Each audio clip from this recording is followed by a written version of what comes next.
Bismillahirrahmanirrahim. Kemarin saya telah menjelaskan apa itu notaris. Kemudian saya akan menjelaskan bagaimana seseorang itu bisa jadi notaris.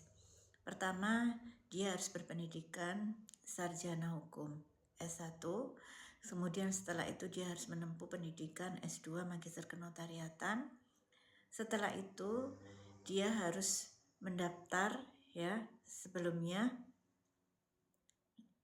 untuk menjadi keanggotaan Ikatan Notaris Indonesia.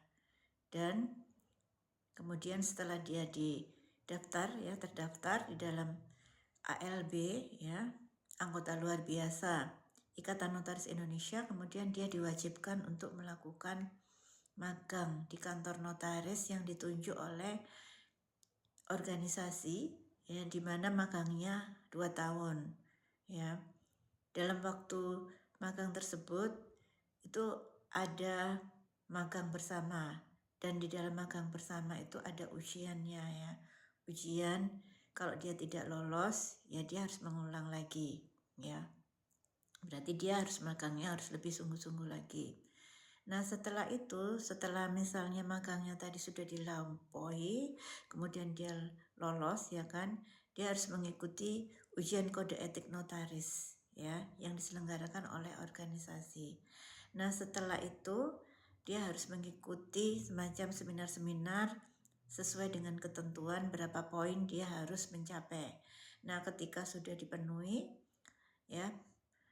magang tersebut, kemudian ujian kode etik poin-poin, lalu dia bisa mengajukan permohonan untuk diangkat menjadi notaris ke Kementerian Hukum sekarang Kementerian Hukum. Kalau dulu Kementerian Hukum dan HAM, sekarang Kementerian Hukum. Nah kemudian otomatis dia harus melampirkan ijazahnya kemudian pengangkatan notarisnya SK, maksud saya SK notarisnya. Jadi ada semacam tes lagi guys. Sebelumnya ada tes lagi. Kalau dulu zaman saya tidak ada tes lagi karena dulu itu notaris nggak terlalu banyak, dan memang benar-benar ketika dia menjadi notaris itu pengujiannya benar-benar ketat. Sekarang pun ketat, tetapi kan banyak notaris calon notaris.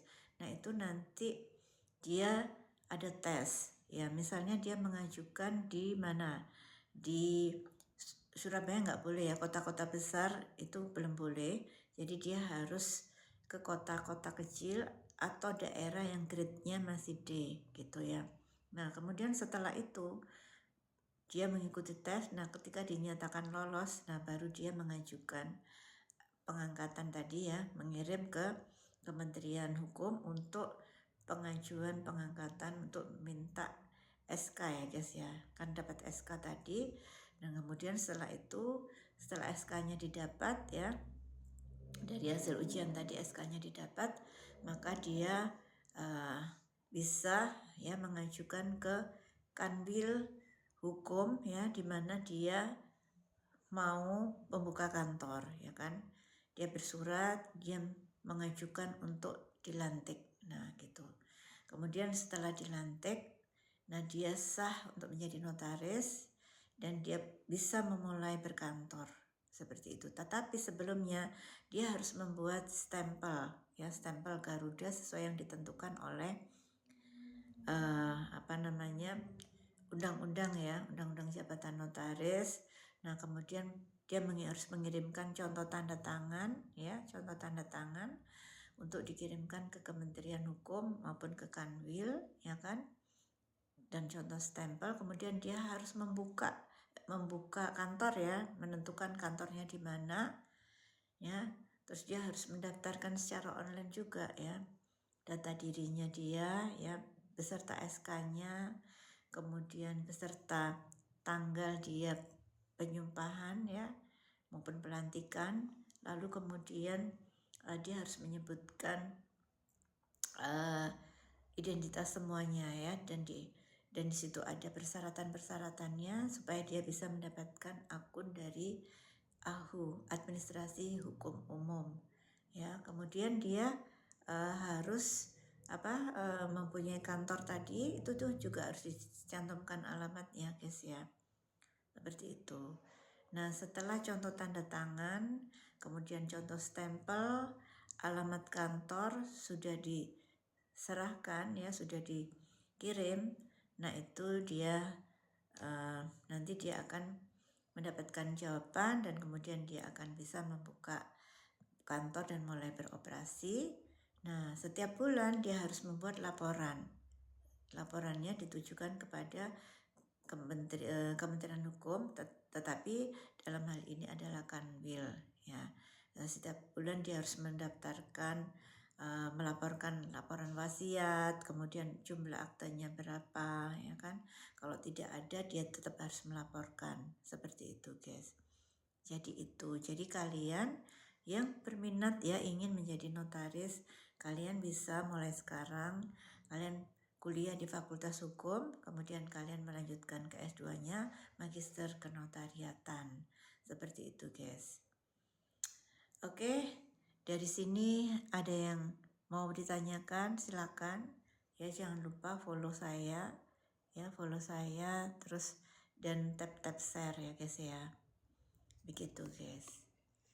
Nah, orang pasti menilai gini, enak ya jadi notaris. Tidak guys, notaris itu tadi ya, sebelum jadi notaris dia harus ya sekolah dulu, kuliah dulu, kemudian harus ikut tes dia dan harus magang dan sebagainya ya, seperti itu.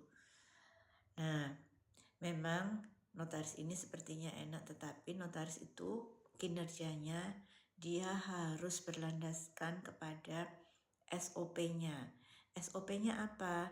Undang-undang Jabatan Notaris dan undang-undang yang berkaitan dengan itu. Ya misalnya undang-undang hukum perdata, ya kan? Terus kemudian ya berkaitan dengan undang-undang mengenai undang-undang perkawinan, berapa tahun ya orang itu dikatakan dewasa ya, seperti itu guys. Jadi tidak asal seperti itu ya guys ya. Nah itulah ya liku-liku untuk menjadi notaris, seperti itu. Nah bedanya notaris dan lawyer maupun advokat jelas beda. Kalau lawyer itu dia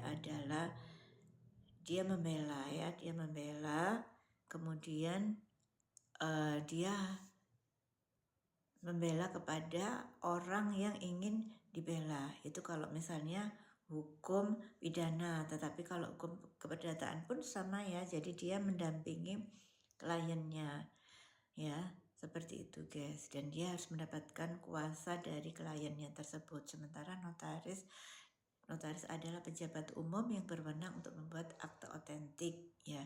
Akte otentik apa saja sesuai dengan undang-undang jabatan notaris ya, mengenai perjanjian dan sebagainya.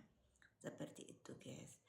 Nah, kalau notaris dia tidak boleh berpihak ya terhadap pihak pertama maupun pihak kedua. Jadi dia harus berdiri di tengah-tengah, dia harus melindungi kepentingan para pihak. Dia tidak boleh membuat akte yang merugikan para pihak.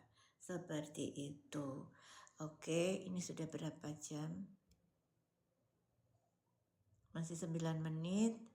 Aku live 1 menit lagi ya guys ya. Jangan lupa guys, tap share ya. Oke.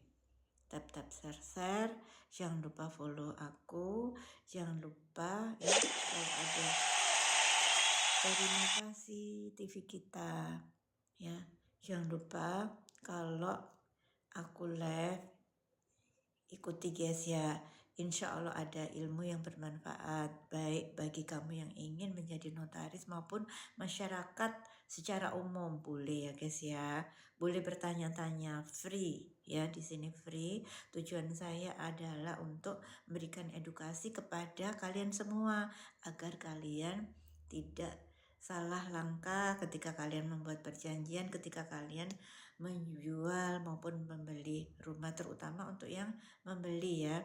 Nah kemudian nanti saya akan jelaskan perbedaan notaris dan pejabat pembuat akte tanah, tapi tunggu waktunya ya guys ya. Ini sekarang